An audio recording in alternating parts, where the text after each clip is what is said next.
Good evening, ladies and gentlemen. Let me start with one information. I was born at 7:30. It was over 35 years ago. I know I'm quite old, I'm a dinosaur, but this is a different question. Do you have any idea what's on TV at that time, on the first Polish program? 7:30 p.m. News. Exactly. And I was born exactly at that time. And you know, a doctor told my mom after the delivery that I will be a politician. Am I a politician? No. Politics is not my cup of tea. Definitely not. I have a lot of fun when seeing all the guys struggling with politics topics, but this is not about me. So we have another person here who is really a big fan of politics, which was not the case even 7 years ago. He just started to be on the ball with politics in the last 5 years, and he likes it. He loved it. He likes to be on the ball with politics. On top of that, this is a guy who is very cosmopolitan, open-minded. This is the person you can ask if you have any issues. This is Zen, our Zen. And on top of that, I just wanted to bring to your knowledge a few topics or the few information that maybe you are not so aware of him. I just asked him 3 questions. The first one was, who makes the best impression to you? And you know the answer? The answer was that I like people. I like people around me. I like their life. I like seeing the people. And this is what I really like. So not a very famous person. He likes everybody. He likes everybody. Sports. It was the second question. What kind of sports does he like? He's a real fan on cricket. And he's a runner. He's a runner. You can even follow him on Facebook and just to see, okay, today it was 4 kilometers. That's good, but I will improve. And without, maybe just very shortly on the project. So this is the project from the Advanced Communicator Manual. The name of the title of the project is Political Compass. And to me, politics can go together with the humor. And we will see what will be the delivery. The speech should take between 5 and 7 minutes. It should start with the humorous anecdote, and it should end with the same one, and it should leave us with a smile on our face. So without further ado, let me invite to the stage Zen.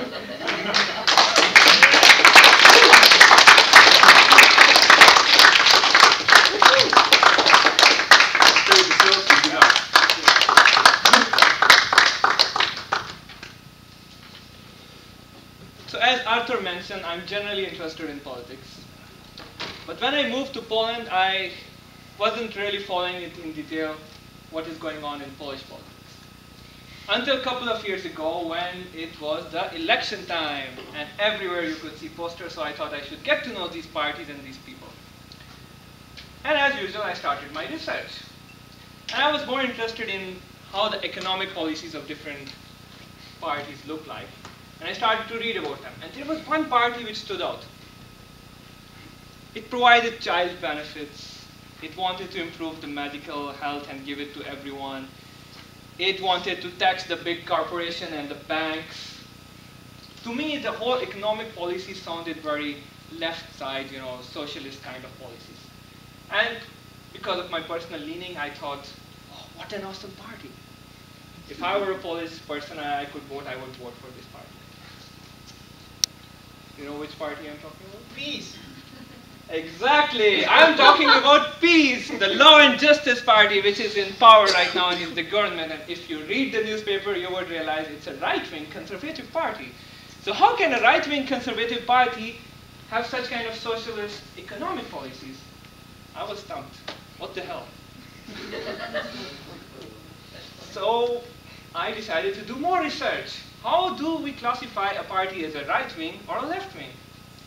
And it turned out that I was not the only one. Sometime back, 15, 20 years ago, some academics from USA, they also encountered the same problem, that this old style of classifying parties into right-wing and left-wing does not work anymore, because we have two separate things on which we judge today's politicians. The one is their economic policies, which is from the Cold War time divided into right-wing and left-wing. And let me put that line here.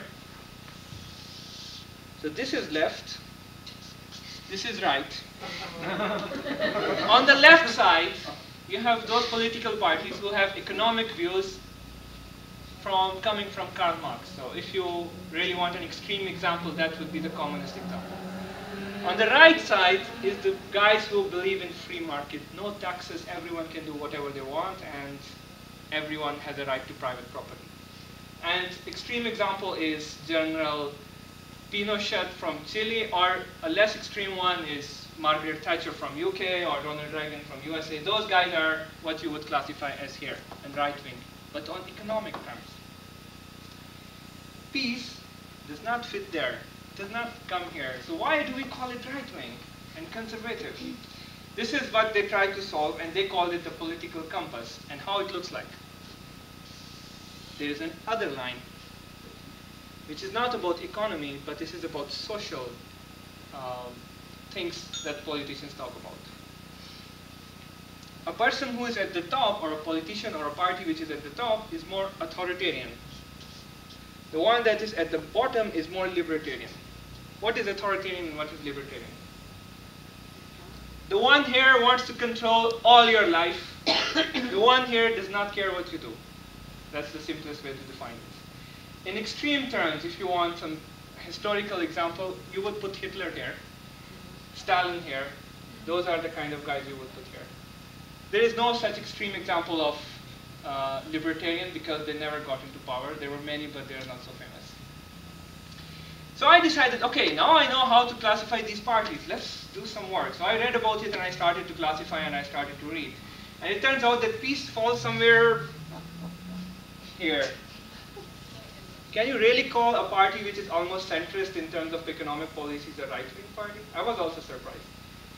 You know where the PO, the great enemy, the Donald Tusk, falls on this?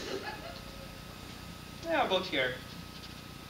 Now that is a right-wing party. How can you call peace more right-wing than PO? I could not understand.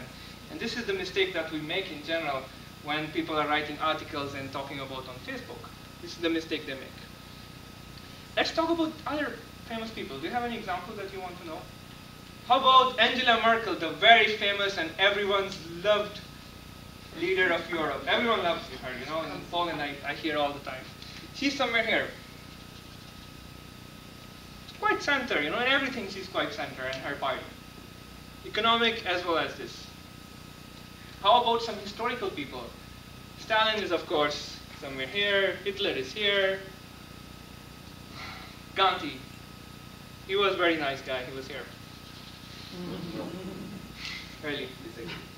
Gandhi was here. Nehru as well, a bit on the left side, but more, let's say, here. Our current government in Pakistan is very, very close to where peace is, I would say. A bit to the right. Where do I fall? Oh. Any guesses? This, or this? Last week. This one? No. This one? Yeah. Ah, you know, because we talked about it. I did some tests and research, and it turns out I fall here. Which seems that I will never get to be a successful politician, because all the governments in power right now fall in this quadrant, because everyone loves free market, because that's what runs the business. So armed with all this knowledge about political compass, I started to follow the US presidential election last year. And I knew I have the knowledge to classify these politicians. So where do you think Clinton falls? A Democrat. Exactly, somewhere here. Very extreme, actually. Pretty much same as Margaret Thatcher and Ronald Reagan. Where's Bernie Sanders, my beloved? You know why he didn't win? Because he was very close to what I believe. How could he win? He has simply no chance. But then I started to listen to Donald Trump and read his views and everything. You know, on one side, he wants to put trade barriers, which would make him a leftist socialist person. On the other side, he wants to cut taxes on the rich, so which would make him on the right. On one side, he wants to ban Muslims from entering the country, which will make him very authoritarian. On the other hand, he has no problem with gay marriages, and he just wants to give it to states to decide for themselves, which will make him a libertarian. And I was stumped, what the hell, where does this guy fall? And then it turned out, it dawned on me.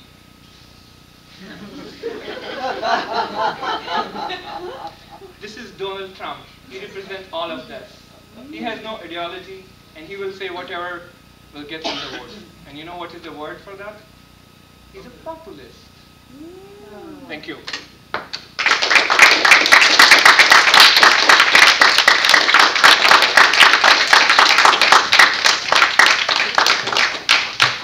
Thank you, Dan, for this